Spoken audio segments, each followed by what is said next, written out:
Hi everyone, welcome to study with Gyan प्रकाश।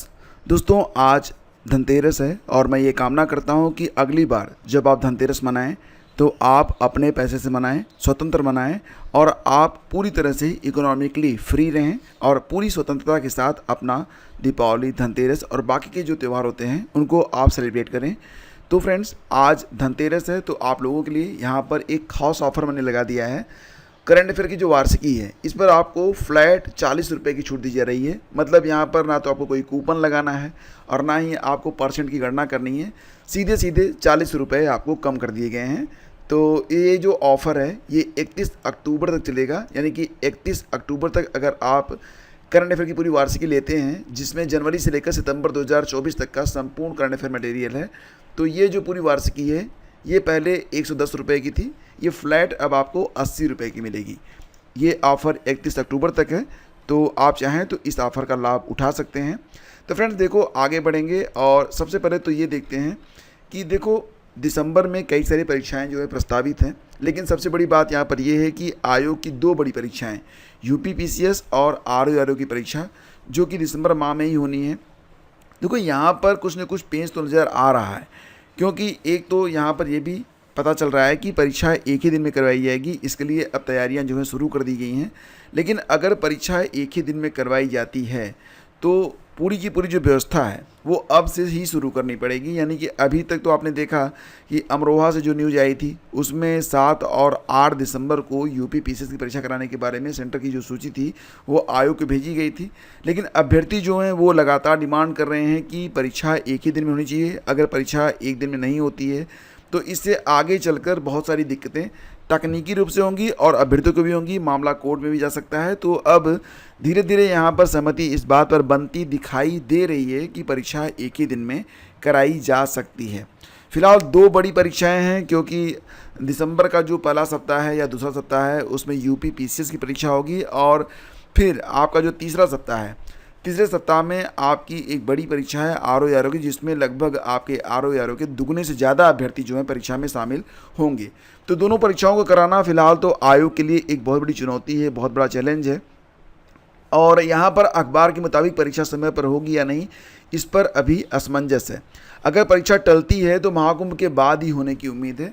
और इस बीच आयोग पर पीसीएस प्रारंभिक परीक्षा 2024 के आयोजन पर निर्णय लेने का दबाव बढ़ गया है। आयोग को जल्द ये तय करना है कि परीक्षा कब होगी और इसका प्रारूप क्या होगा, क्योंकि जो अभ्यर्थी हैं वो पढ़ नहीं पा रहे हैं। उनको ये लग रहा है कि परीक्षा हो पाएगी या फिर नहीं हो पाएगी। बहुत सारे ऐसे चैनल भी हैं जो लगातार न्यूज़ अपडेट देते रहते हैं कि परीक्षा टल रही है, नहीं टल रही है, समय पर हो रही है। तो जो कुछ भी हो, जब यहाँ पर मामला मतलब पेंडुलम की तरह इधर उधर आता जाता रहता है तो मानसिकता जो होती है, जो हमारी मानसिक स्थिति होती है, उस पर प्रभाव पड़ता ज़रूर है। फिलहाल फ्रेंड्स यहाँ पर जो अभ्यर्थी मैं आपको सच्चाई बता दूं, जो सीरियसली तैयारी कर रहे हैं वो इन बातों पर भी अपना जो है नियंत्रण बनाए हुए हैं, बैलेंस बना के चल रहे हैं और जब तक ऑफिशियल डिक्लेरेशन नहीं आ जाता है वो अपनी पढ़ाई को करते रहेंगे। फिलहाल यहाँ पर तो बहुत सारी न्यूज है, जैसे कि आरओ के टलने के आसार हैं। आयोग के सूत्रों का कहना है कि पीसीएस परीक्षा के लिए केंद्र निर्धारण की प्रक्रिया पर काम चल रहा है और जल्दी ही स्थिति स्पष्ट हो जाएगी। परीक्षा अगर 2 दिनों में कराई जाती है तो आयोग को अलग अलग पेपर तैयार कराने होंगे। साथ ही परीक्षा के लिए अतिरिक्त संसाधनों की जरूरत पड़ेगी।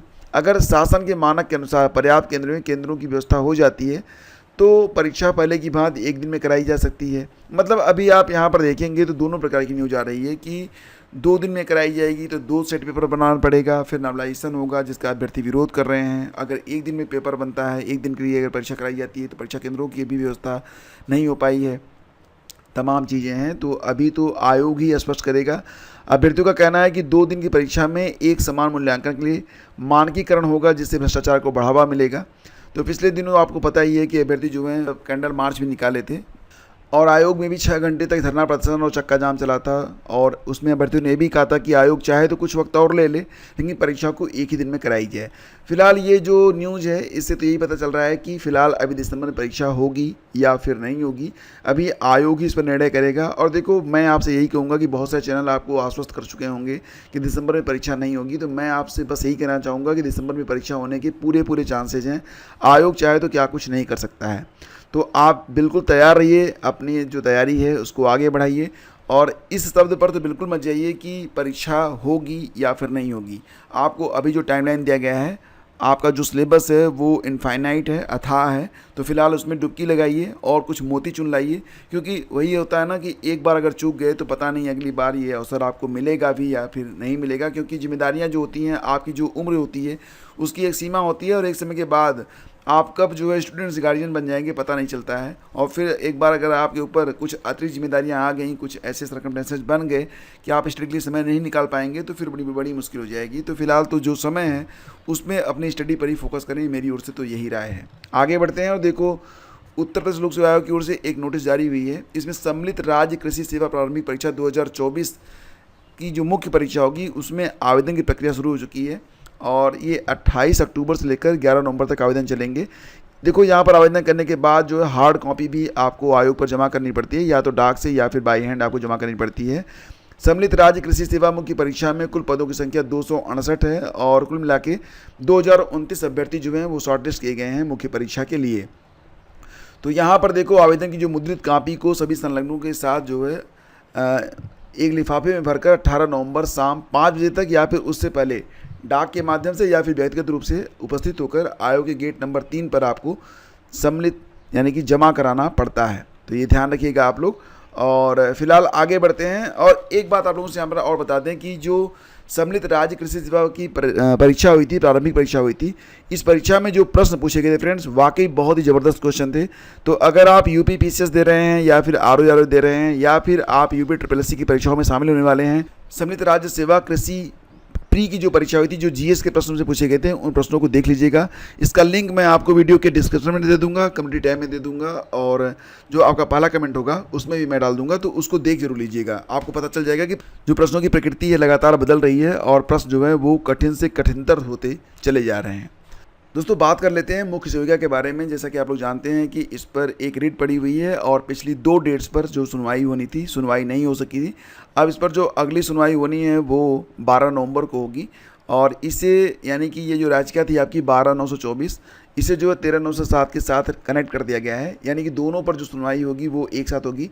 फिलहाल ये जो सुनवाई है ये सिंगल बेंच में हो रही है और अगर ये जो मामला है इस पर जल्दी कोई निर्णय नहीं लिया जाता है तो आगे ये मामला और भी लंबा जा सकता है। कितना लंबा जाएगा इसके बारे में तो मुझे अंदाज़ा नहीं लग रहा है, क्योंकि अभी मामला सिंगल बेंच में है, डबल बेंच में जा सकता है, डबल बेंच के बाद इसे सुप्रीम कोर्ट में भी ले जाया जा सकता है। तो इस प्रकार से बहुत सारी ऐसी महिलाएं हैं अभ्यर्थी जो कि ओवर एज हो चुकी हैं, उनके पास कोई ऑप्शन बचा नहीं है, तो इस मामले को इतना लंबा नहीं खींचना चाहिए। फिलहाल इस बात को भी अभ्यर्थियों को आयोग के समक्ष रखना चाहिए कि फिलहाल मुख्य सेविका पर पैरवी जो है वो ठीक से करवाई जाए ताकि आगे ये मामला जल्दी निस्तारित हो सके। तो कुल मिला के अब इस पर जो अगली सुनवाई है वो 12 नवंबर को होनी है और जब सुनवाई होगी तो इसके बारे में जो भी अपडेट रहेगी आपको टाइम टू टाइम इस चैनल पर मिलती रहेगी। देखिए, बने रहिए हमारे साथ और पहली बार है तो सब्सक्राइब कर लीजिएगा ताकि जब भी कोई लेटेस्ट अपडेट आए आप लोगों को उसकी जानकारी मिल सके। हमारा जो टेलीग्राम चैनल है उसको ज्वाइन करना बिल्कुल भी मत भूलिए। तो फ्रेंड्स, आगे बढ़ते हैं और देखो, दीपावली की छुट्टियाँ तो फिलहाल स्टार्ट हो चुकी होंगी। आप लोगों में से बहुत सारे बच्चे और बहुत सारे लोग, बहुत सारे अभ्यर्थी अब अपने घरों पर पहुंच चुके होंगे, बहुत सारे लोग पहुंचने वाले होंगे। परिषदीय स्कूलों में 30 अक्टूबर से लेकर 3 नवंबर तक की छुट्टी है, लेकिन माध्यमिक स्कूलों में केवल 30-31 अक्टूबर को छुट्टी है। 1 तारीख को विद्यालय खुलेगा, फिर 2 नवंबर को गोवर्धन पूजा की छुट्टी है। इसको लेकर जो शिक्षक हैं वो नाराज़ हैं। उनका कहना ये है कि जिस प्रकार से छुट्टियां जो हैं परिषदीय विद्यालयों में की गई हैं उसी प्रकार से अगर माध्यमिक में भी होती तो बेहतर रहता, और इसके लिए फ़िलहाल जो प्रयास हैं वो किए जा रहे हैं। उत्तर प्रदेश माध्यमिक शिक्षक संघ के प्रदेश अध्यक्ष सुरेश कुमार त्रिपाठी ने सीएम को इस बारे में एक पत्र भी लिखा है। तो फ्रेंड्स, ये थी आज की अपडेट और ये जो ऑफ़र है धनतेरस पर आप लोगों के लिए, और ये चलेगा आपका 31 अक्टूबर तक, तो इसका लाभ उठाना बिल्कुल भी मत भूलिएगा।